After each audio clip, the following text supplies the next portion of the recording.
Happy January, everybody. So my team have briefed me to come up with a hug in a mug, something beautiful. And I'm going to show you how to make a beautiful mug cake.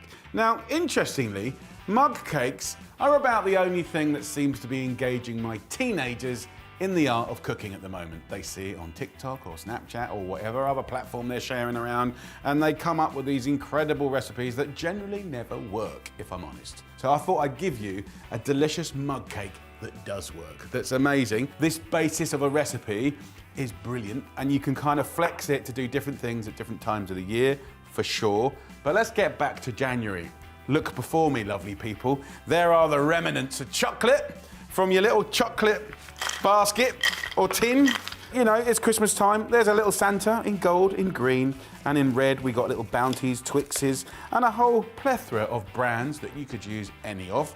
The idea is you pick the one that you like. So that is the optional extra. Forget about that for the second. Find yourself a person with a bowl and a whisk, or a food processor, even better. Find yourself, this is what I thought was quite funny, my testing team, who have tested this within an inch of its life, are so proficient that they said a small banana. Now, I don't know why, but a small banana made me laugh. You can use any banana, but about that much. So if you've got a big banana, cut it down to that small banana, but if you've got a small banana, use a small banana. And ideally, very ripe. If you get the ripe ones, they're a little bit more kind of butterscotchy and caramelly. So the small banana goes into the food processor. We're gonna go in first with 4 tablespoons of self-raising flour. And that is followed straight away by 4 tablespoons of olive oil. Now, olive oil is very much used in the south of Europe for cakes instead of butter, which is more northern. And what it gives you is a really nice spongy sponge. So a bit more bouncy, and it's really, really good. So olive oil as fat in a cake, completely normal, by the way. Then we're gonna go in with 2 tablespoons of dark sugar. Now, you can use any sugar, but by using 2 nice heaped tablespoons of dark sugar, you're getting that nice sort of treacly, sort of deeper flavor, which is a little bit more sort of sticky toffee pudding vibes. And then 1 free-range, large egg, no shell. If you do have shell, you'll have to pick it out. I will put a little pinch of salt, just to season the flour. Whiz it up. 1 minute until nice and smooth. So that is that. It's done. Now, if you get yourself a nice little spatula, we're going to divide this into 4. This makes 4 portions, and it's so easy. It's so fast. It's really, really reliable, and it is delicious. Now, if you wanted to use like different things for different flavors, you could use a little lemon zest in there. If you wanted to make it a little bit lighter, you could use some of that sort of ginger and syrup to give it a little vibe. You could use chocolate chips. You could flavor it with a little coffee. You can just have fun with it. But what I'm going to do is divide this into 4, about, let's say, sort of 2 centimeters in depth, maybe slightly less.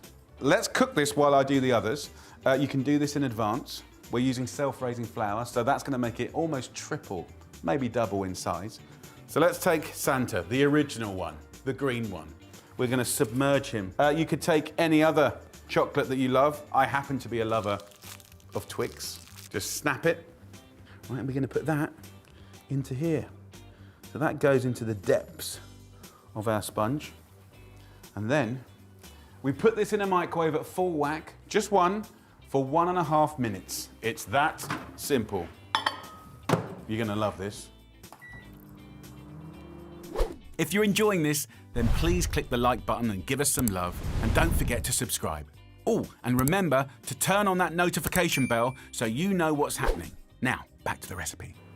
If you wanna make this in advance and pop these in the fridge and just cook them one by one for your kids, absolutely you can. They can choose their own little fillings. The heat will now stimulate the self-raising flour, and it will start to double in size. Shut up now.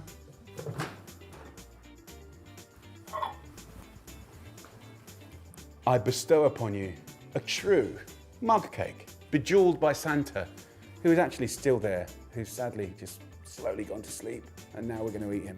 If you wish, these uncooked ones can go in the fridge and be cooked to order, or you can just knock them out again.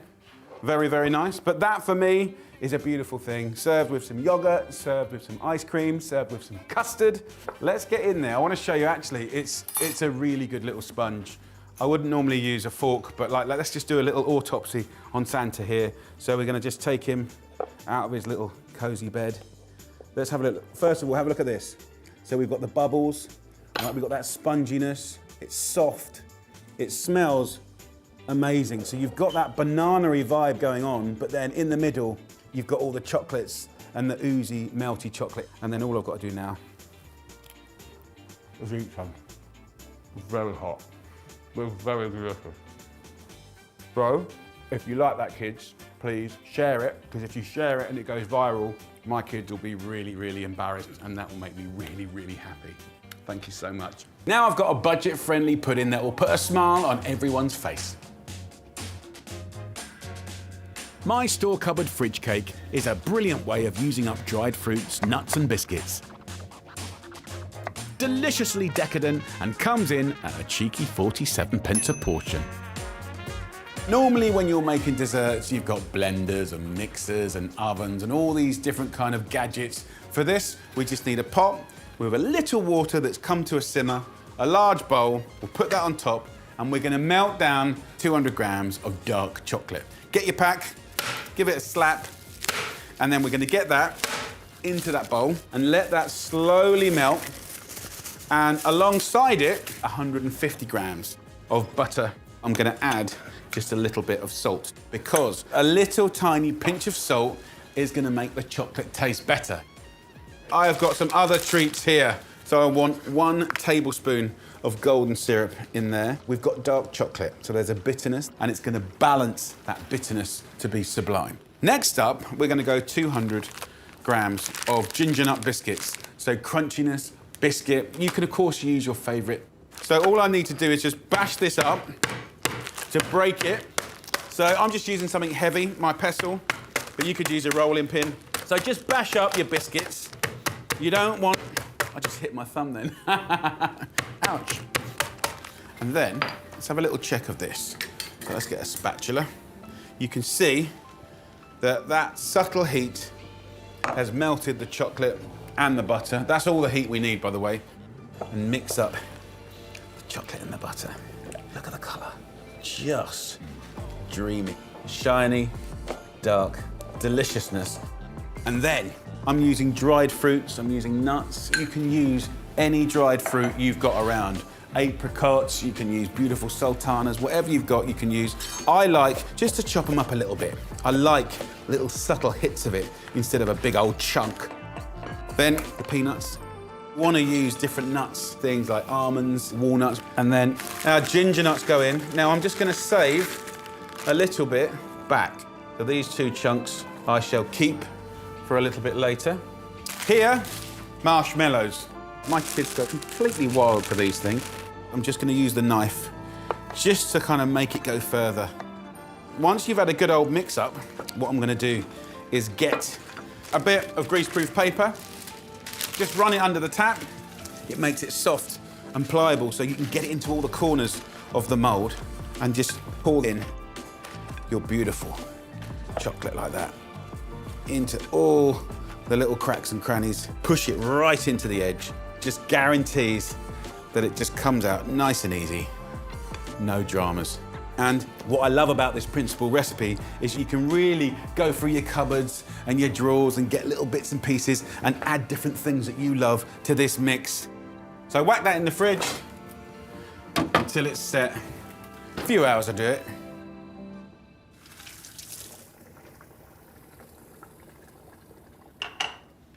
Right, let's check this lovely little dessert out. Okay, so the nice thing about the greaseproof paper is you can dump it. Come on, don't lose the faith. What's the matter with you? Come on, I've been working with you for so many years and you've never let me down. Thank you very much. If in doubt, just put a bit of elbow grease in. Now, my personal way to finish this is just taking some of those lovely, crispy, leftover biscuits that I put aside.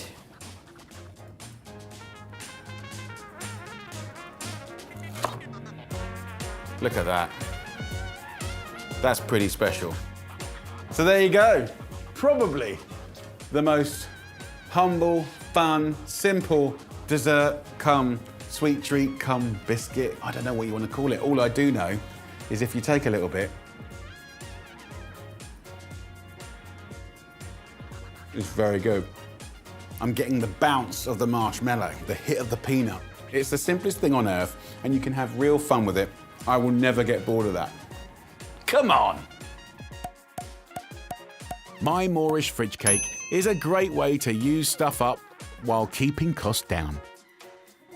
It serves 10 people, and for 47 pence a portion, you're gonna be happy. Me and Gennaro love a sweet treat. We love a cake. We do indeed. And Gennaro's got a little treat for us to behold, because we're gonna make the most delicious lemon and polenta Amalfi cake, you right? It's cake, yes. This is where you come from. Torta, Amalfi torta. Torta, crostata. Torta di limone. Torta di limone. It's so good. Cake. So simple. So delizioso. First thing that I love in life is Gennaro. I said yes! And then the other thing I like is cake. So this is celebrating one of the key ingredients of the Amalfi Coast, and it's a beautiful lemon. Are we going to use juice? No. Are we going to use zest? No. We're going to boil the lemon over here. We've boiled this for about 20 minutes in boiling water. When it's soft, let it cool down a little bit. Gennaro, show him your lemon. And as you can see, my lemon's a bit bigger than his lemon, but lemons do change in size, you know, as you go around the world. So roughly that or that, it's all good. You need to be cooled down. It's not very specific, is it? But don't worry about it. Just let your hair down, and whatever size lemon you get in life, you go with it. And then by boiling the lemon, you're just creating almost like a marmalade-y depth of citrus joy. Okay, so if you cut that in half, Gennaro is just removing the seeds. That's the only thing that we don't want. We want the pith, we want the juice, and we want the skin, but not the seeds. Here, I've got 250 millilitres of beautiful extra virgin olive oil. Now, using fat in a sponge traditionally would be butter, right, which is sweet and delicious. But of course, in southern Europe, where it's hotter, olive oil is used, and you get amazingly light sponges in the use of olive oil. So 250 millilitres of extra virgin olive oil. We're going to go in with the skin and the pith and all the juice of that lovely lemon. And then I'm just going to whiz it up. It's going to be beautiful. I wish you could smell. It's already smelled. The lemon zest that goes around. It's incredible. So in the bowl, the recipe is very, very simple. We're going to go in with 4 eggs, and they're lovely free-range eggs. And we'll whisk those up, and we're going to go in with another 250 grams, but this time of simple white caster sugar. As soon as it starts to go pale, which is not quite yet, Gennaro, just a little bit long. Yeah, just come on. Do you want me to do it? Do you know what I do? I want to see your action. I want to see if your action's different to mine. And then I'm going to add in this wet element here, which is look at the colour, amazing. Oh, mine. Extra virgin olive oil and the lemon. And then as soon as you've done that, we're then going to go in with 250 grams of almonds. So these are ground almonds. And then last but not least, polenta. 100 grams goes in. So that is basically our batter. All I want to do, just to amplify the flavour, is a little pinch of salt in there. It's ready now. Beautiful. Now, at this point, you've got the base of a beautiful sponge. Normally, me and Gennaro will cook it in a nice little 20-centimetre cake tin, right? That'll give you a lovely little torte, okay? But today, because we want to do these for the restaurants, we're going to do lovely little individual ones. And I think it's fantastic to show you that you can do nice big tarts or little small ones. We will cook these beautiful tarts for 20 minutes, these little ones, at 160 degrees Celsius. So, you want to get a nice little spoon of this mix into these little 5-inch moulds. I'll put the rest in here. Let's do inside here. You all right? It's not even cooked yet. So let's get these cooking, Gennaro. Right. And then we can show these lovely people what to do next. Put them in the oven. So Gennaro, whack that one in. Don't bang it when you close this, gently. That's right. good. So, While that cooks, me and Gennaro, we're going to do a little clean down and then we'll show you what to do next.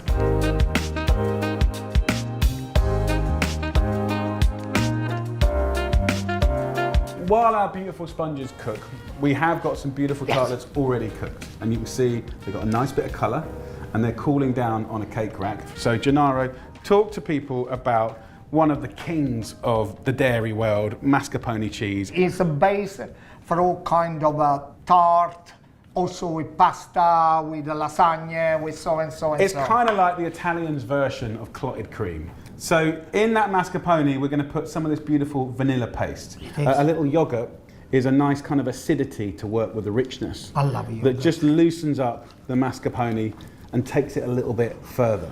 And then also we're going to use just a little bit of sugar. Just enough to sweeten it. So about that. It's enough. Yeah. There's a really amazing kind of Amalfi expression of like a lemon drizzle syrup. So basically it's lemon juice and honey boiled together to make the most amazing syrup. Okay, that is nearly done, yeah? Can I have a little go? Yeah. You could use this idea, you know, as you would a buttercream on a little muffin, on a little cake. You can use it in tarts, tartlets, on torts. So I'm just going to take a nice spoonful of this cream and just blob it on each one of these. On it goes.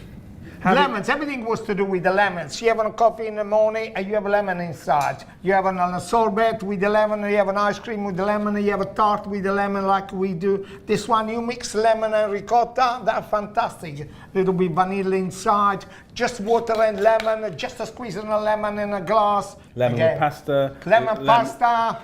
Lemon in the dressings. Lemon in the dressing, lemons of zest of lemon spray everywhere. Feel good, set under the sun with a lemon oil on you and then you become. Okay, so I think we've established that Gennaro and all the people of Amalfi love lemons. Fair? Yes, they're doing this. Anyway, once we put the mascarpone on these lovely tartlets, we'll sprinkle them with some lovely toasted almonds. Even more. Let me get a little plate. I'm going to place the tart on each one. Shall I do a little zest of lemon? Why not? Because I don't think there's enough lemon in this dish currently. Instead of grated, which you can do it, you just have a little, just a few leaves of zest. I'm just drizzling a little of that lemon and honey syrup over the top. Absolutely stunning. And of course, that will sort of get into the cream and the sponge. And then over here, you can see Gennaro's done a fantastic job of doing little finely sliced lemon. I want to have a tiny, tiny bit of lovely bitter chocolate. Just put it on a clean surface, put it up to your side, get a large knife, and just bring it towards you like this. Just a little bit. Just a little bit, it's a gesture. What I should do, because Gennaro's here, is just take a little bit of basil. Why not? And it's just nice. give it a little kick, like that, for no reason. And there you go. That is Gennaro's beautiful Amalfi lemon torte, made by the man himself with a little help from me. So, here it is, our little individual Amalfi-inspired tart, cake, torte. Torta di limone. Beautiful. Oh my God. Oh yeah. Oh, this is. Oh my, Oh, yeah. my. Really good. That is really good. Normally a sponge is just like spongy, which is why it's called a sponge. This is like, it's a torte. It's kind of crumbly, it's moirish. The almond in there and the lemon is so fragrant and delicious. Delicioso. So, from me and Gennaro, we want to send our love and this recipe. And until next time, what do we say? Arrivederci. Arrivederci. Ciao. I'm gonna take two of them with me. Okay. Yeah. I'll go the other way.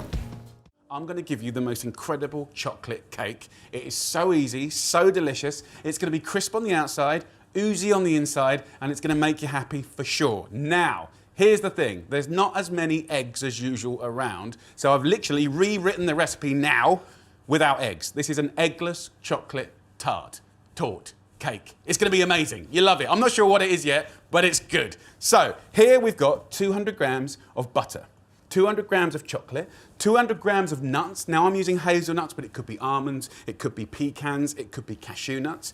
Then I'm using 200 grams of self-raising flour, 200 milliliters of milk, and then 200 grams of sugar. Right, let's do it. So we're going to start with the nuts. This goes into the food processor. We're going to whiz this up.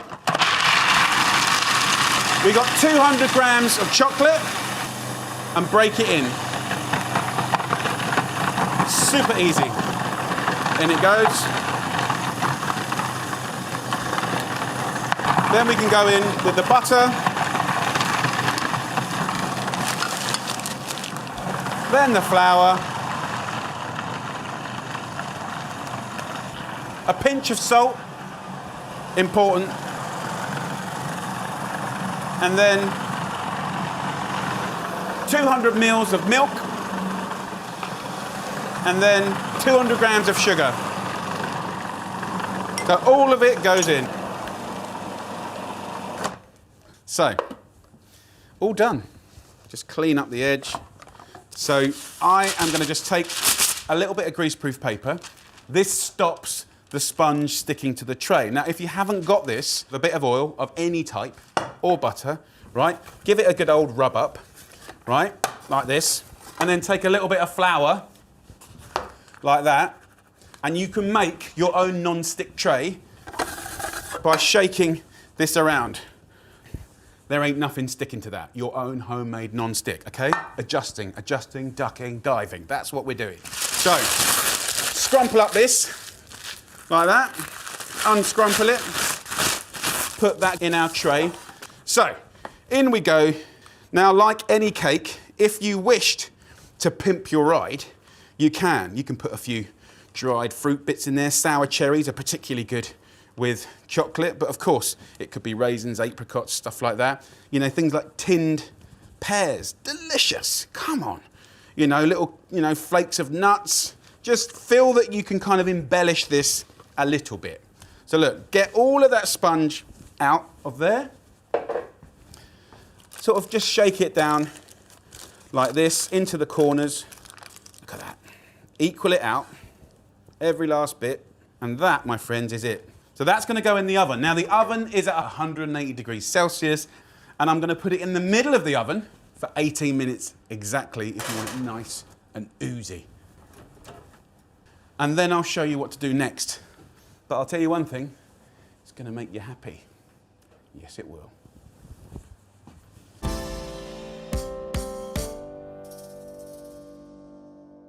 Okay, so the 18 minutes are up. The room smells amazing. Come on, look at that. Oh, come on. That, my friends, is beautiful. And if you give it a little shake, can you see the wobble on that?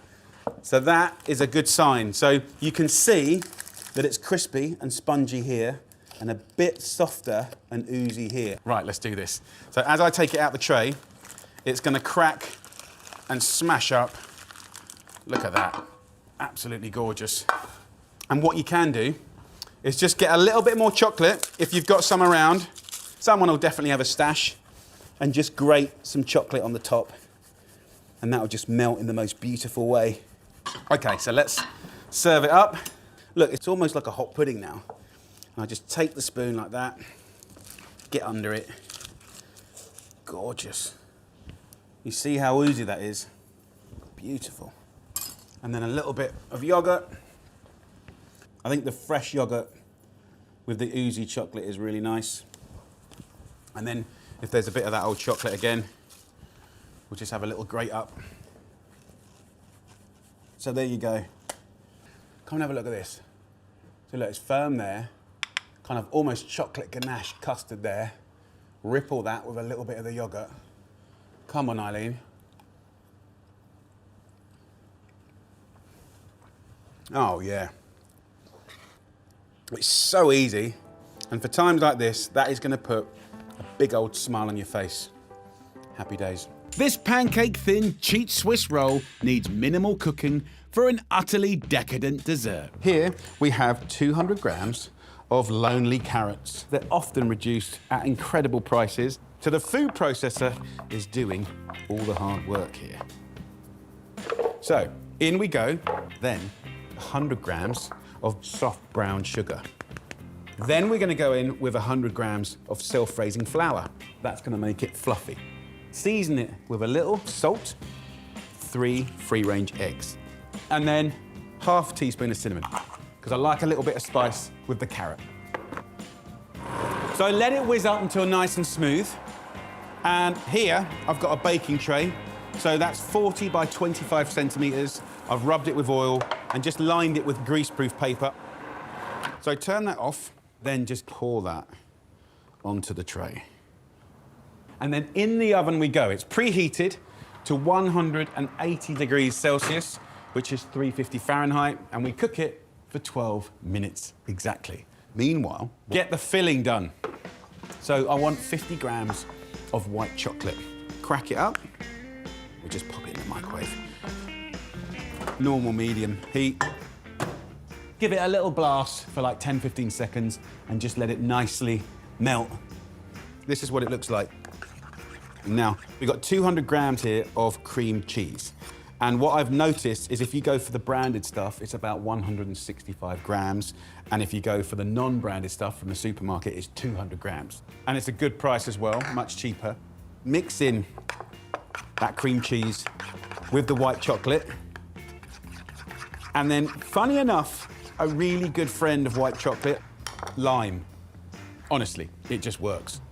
Go in with the zest. Roll your lime to get extra juices and then squeeze up. Delicious. Now, I've got one more thing that I'm going to put in there. It's one of my favorite things. In the supermarket, you can get these stem ginger in syrup. 3 of these little chunks.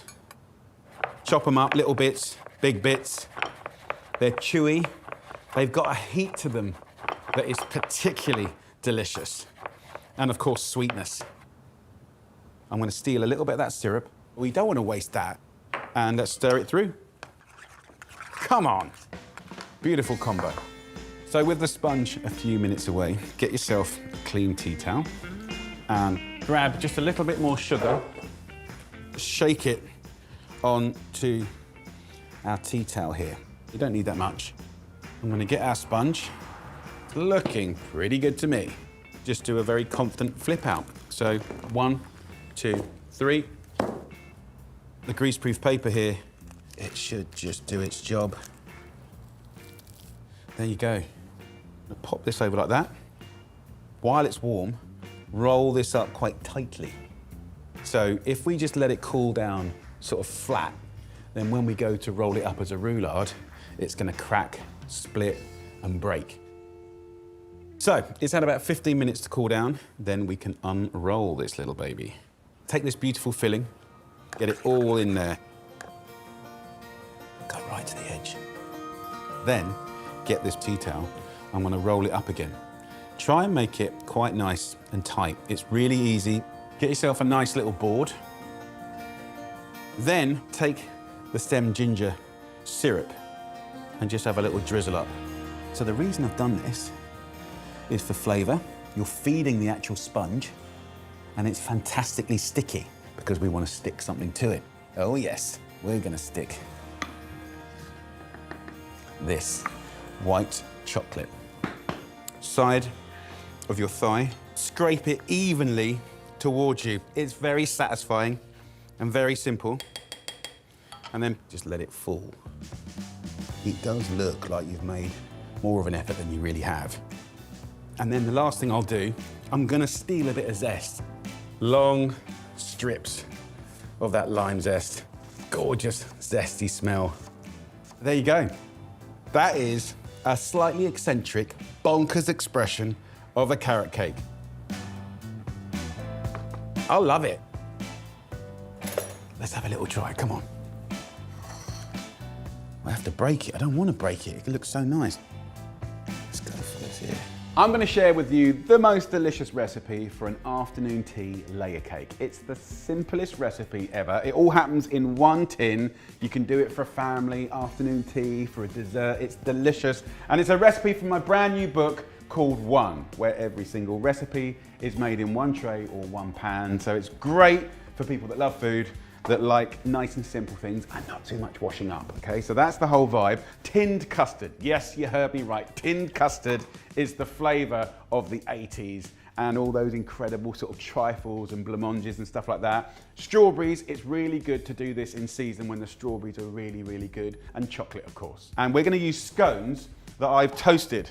So Let me show you how I make this, because it's basically a kind of trifle, right? And we turn it out, it looks incredible. So first thing we're going to do is make a cup of tea. Yes, you heard me right, a cup of tea, because we are going to use some lovely tea bags to get some seriously delicious flavour happening. 400 millilitres goes into a jug, and we're going to use 4 nice English breakfast tea bags. So let that infuse as you would your normal cuppa. On top of that, I'm going to put a bowl and I'm going to crack in 100 grams of good quality chocolate. So go to the supermarket. I normally go for like 60, 70% cocoa solids. So just crack it up like that. And that subtle, gentle heat from the steam, from that boiling water, will melt this chocolate. So let that gently melt over the course of like 3 or 4 minutes while the tea is brewing. So put the tray to one side. What I've done here already, I've taken the liberty of toasting 8 scones, like standard scones that you get. That's 2 packs in a normal supermarket. Slice it into 3. Instead of 2, slice it into 3, right? And I've just put that under the grill and toasted it. And then strawberries. I'm just going to take the little stalks off the end, like that. I might take the liberty of just like stealing a couple of really pretty ones and just putting that to one side. And then we're just going to slice them up.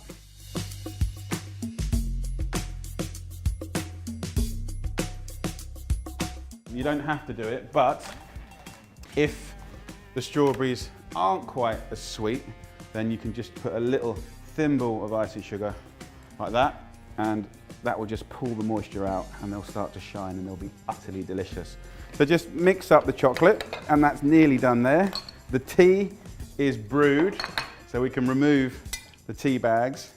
So how do we get it into dessert form? Well, get yourself the tray, like I said, get some greaseproof paper, scrunch it up, just make it wet, and that makes it quite nice and kind of malleable, and it will go in all the little corners. So in we go, like that. And as soon as you've got that in, what we can do is start building this very fun dessert. So we'll take half of the scones, and what you'll get is 4 by 3 scones in the bottom. So go in there with 2/3 of the tea. Then what I'm going to do is, in your melted chocolate, right, I'm going to take one of these tins of custard and make chocolate custard. And it's that simple. So get all of it out. So as soon as you've done that, just mix it up.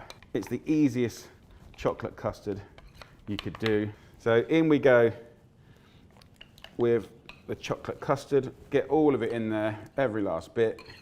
Don't want to waste any. Right, let's get a spatula. So spread that, kind of like a sandwich really, around the tin, right into the corners. The scones are currently kind of hard and toasted and delicious, but they're soaking now up the tea, and they'll absorb the chocolate custard as well, and it'll just kind of become one. So just make sure you get that chocolate sauce really nicely distributed. And then in the middle, we'll go in with a beautiful scattering of strawberries. And then these last pieces of scone, I'm just going to dip them in the tea. And there we go, we're pretty much done. Very easy to put together. And then any leftover bits of tea you can just drizzle over the top, just like that. So in a way, it's slightly reflective of how you put together a tiramisu. And then last but not least, just a little drizzle of elderflower cordial. It's the most fantastic ingredient. The flavour is bonkers, and it's kind of like sunshine and optimism personified, all in one little drizzle. And then we finish off with a little drizzling of custard. So this concoction, this beautiful thing, now goes in the fridge for at least a couple of hours. I personally like doing it the day before to get a job out of the way and just have it there. It will keep, you know, for a good 2 or 3 days, you know, if you want to really do it in advance. But now what we want to do is just let time allow all those scones to absorb all that loveliness. So just put that custard into all the little cracks and crannies. So just whack it in the fridge, and then I'll show you how to turn it out and dress it up. It's going to be amazing. Okay, so this has been soaking overnight, and you can see it's absorbed quite a lot of the moisture like that. So it's very, very simple what we do. Get yourself a nice platter or board that will fit on top of. Pull the paper to one side like this, and then just confidently pick it up and turn it like that. Very simple.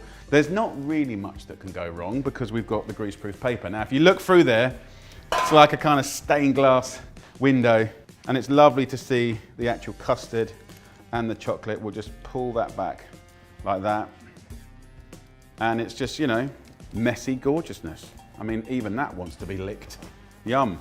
Okay, so how do we dress it up? So I think it already looks pretty funky myself. I quite like the use of icing sugar, and I think that gives the quite savoury scones a nice sweet hit, like that. So just give them a little tap. Get yourself a large chopper, like this. Get yourself another little piece of chocolate, like that. You're not going to use all of it. Just put it on a clean surface and just put it up next to your thigh, like that. Just scrape the chocolate towards you, like that. And you'll get these lovely little slithers and shards of chocolate like this. And it just looks cute, right? So if you don't want to do that for whatever reason, that's fine. What you can do is just use a little grater.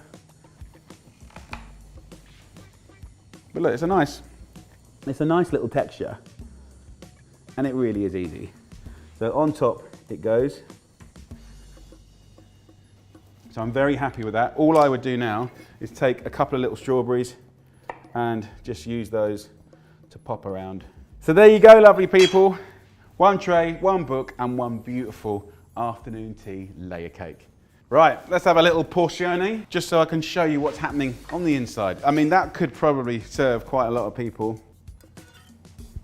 And if you look into it, you can see the beautiful layers of the custard, the chocolate, the strawberries. Get in there.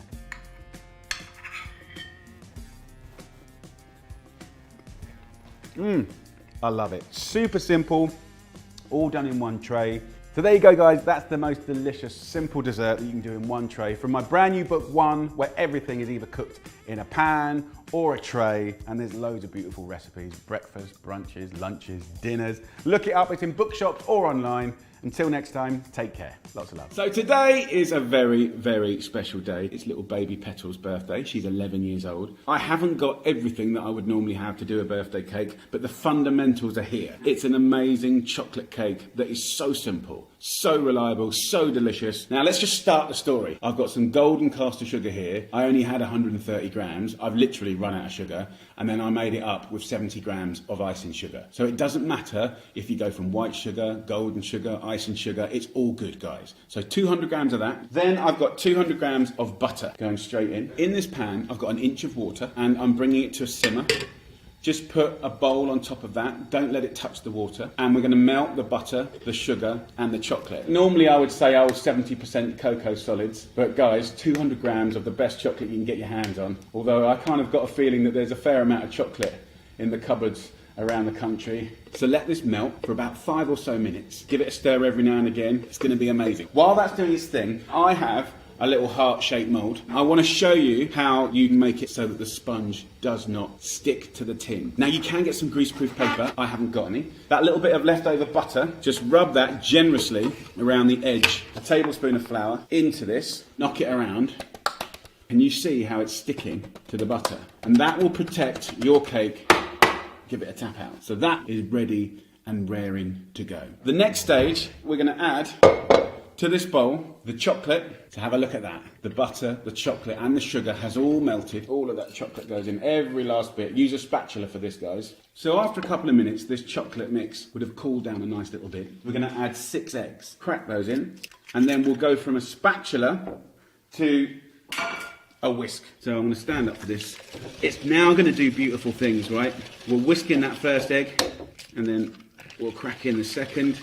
Next one. Wow. Last but not least, egg number 6. That's the basis for the most amazing chocolate cake. What we can do at this stage is flavour it. So I'm going to add in 2 teaspoons of vanilla paste or extract. And then I'm thinking chocolate orange. All you need, literally all you need, is 2 or 3 little gratings of orange to give it the structure I've got 200 grams of self-raising gluten-free flour. If you don't need to be gluten-free, just use the regular self-raising flour. For now, Petal is gluten sensitive. I'll sift that in. I'm just going to now fold this flour into the mix.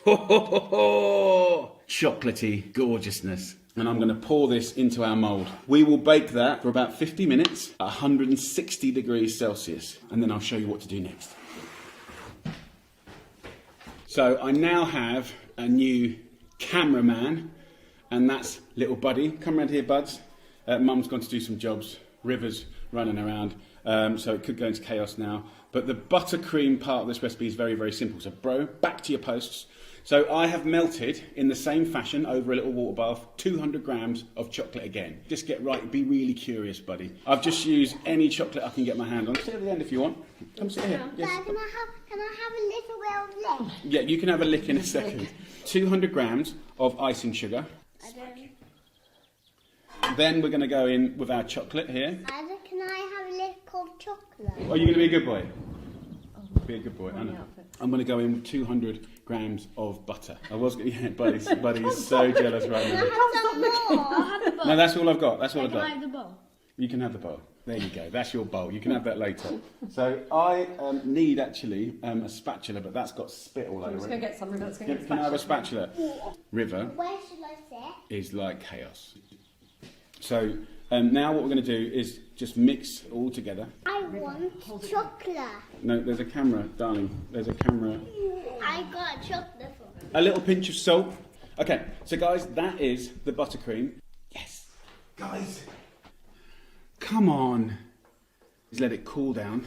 Once it's got to room temperature, in about an hour's time, I'll show you how to fill it and dress it. So this is all very exciting. The cake has now cooled down, and sometimes it kind of souffles in the oven and then it sags. You can see it's done that now. Please do not worry about that at all, okay? You can do one of two things. Go with it and just fill that gap, no trouble at all. I'm going to do that. Or you can just trim it off. So we're going to put that on our platter. Here we have our lovely buttercream. Look at that. And almost butter it will be amazing. Look, put some raspberries in there. Cover up 1,000 sins. Think it looks like a heart, Buddy?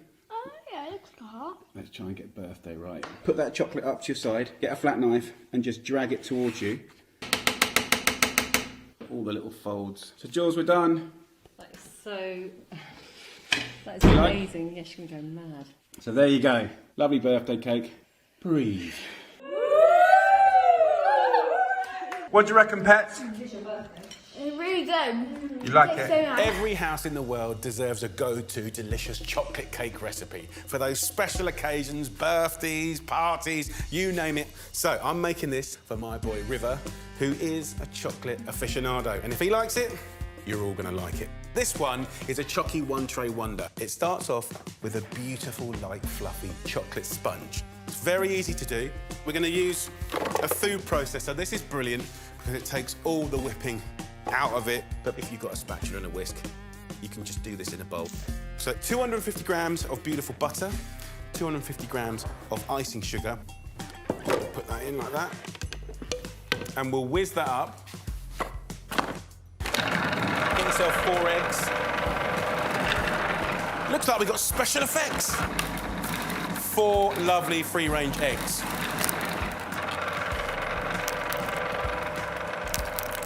So that whipping will give it some volume. And then we'll go in with 250 grams of self-raising flour. And then 2 teaspoons of baking powder, because we want it to be really light and fluffy. A pinch of salt as well. And 50 grams of cocoa powder. Waz that up, get a little spatula. And then I don't like to over-whisk this. Just as soon as it's come together, you're done. Now I want to line that tray with some greaseproof paper. If I just put that in there now, it's quite hard to line. So what I do is scrumple it up and run it under a tap. And just by softening it up with a little water, it just means that will stick to the sides and all the curvature of the tray. And now, fill it with your beautiful sponge. These are the kind of recipes that you pass down the generations. And as my kids go off to university and stuff like that, and you get the phone call like, I want to do a birthday cake, what was the recipe? This is the recipe. Just do the best you can to get into all the little corners. That now goes in an oven for about 20 to 25 minutes at 180 degrees Celsius, which is about 350 Fahrenheit. Come here, Conker. Sit. Good boy. Your luck's out. There's no sausages, there's no chicken, there's no steak, there's just chocolate. So that cake has had 20 minutes. Simple things in life, right? Good chocolate cake. Gently put that down, because you want to keep as much of the volume as possible. While that cools down, let's make the buttercream.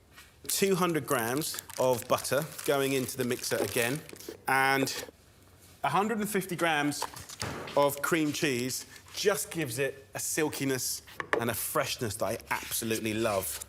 And then 400 grams of icing sugar. So in the mixer, waz that one up until it's nice and smooth. One of the flavours I'm putting inside this beautiful chocolate sponge cake is some mandarin segments. So think chocolate and orange, but the mandarins are delicious. The tinned ones are amazing. And just steal some of that juice and put it into the buttercream and give it a little whiz up. It'll flavour it and it'll allow you to spread it a little easier. And actually, it's given it a lovely little shine. To let the chocolate sponge, yes, Conks. And my last little job before I go and entertain Conker for a few seconds is get some kitchen paper and drain off some of these little mandarins. So this will be in the layer of our chocolate sponge. These are really, really good with chocolate. But you don't want them soggy, so just pop them on some kitchen paper and jobs are good 'un.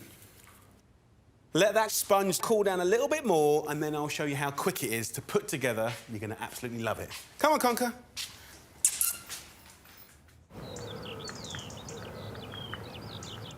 So let's get this sponge off the rack. Grab a little serrated knife and try and keep that exactly in the middle and move the sponge around. And it will join up with the original cut. Then you can follow that cut all the way through. And then you can push it to one side. Then essentially, we're making a glorified sandwich. Get yourself a board that you want to serve this on. Take about 1/3 of this mix and butter it, just like a sandwich, right to the edges. You can take these little clementines and just march them down. These are like little juicy surprises that you get when you bite through. Then we can get that sponge and put it back on top. So there is our chocolate sponge sandwich. And now we're going to turn that blonde buttercream into a chocolate buttercream. So 25 grams of cocoa powder. It's going to be delicious. So 20 seconds of whizzing up. We are now good to go. Get as much of that gorgeous chocolate buttercream on top. It's just beautiful.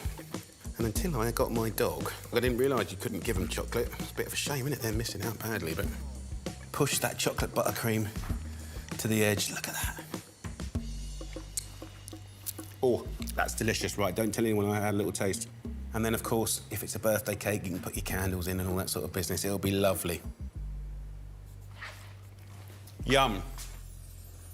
Get your serrated knife and you can just take the end off of this beautiful sponge just to show you the cross-section. Look at that. Beautiful. My family, they're absolutely going to love this. No way, look at that. It's going to melt the chocolate. Woo! How big do you want it? Really big. Oh. Oh, wow. That's way too big. Eat the tangerines inside, they look delish. Mum, this one is dedicated to you. Beautiful sponge, and those little hits of the mandarins are so good. I think that's really good, though.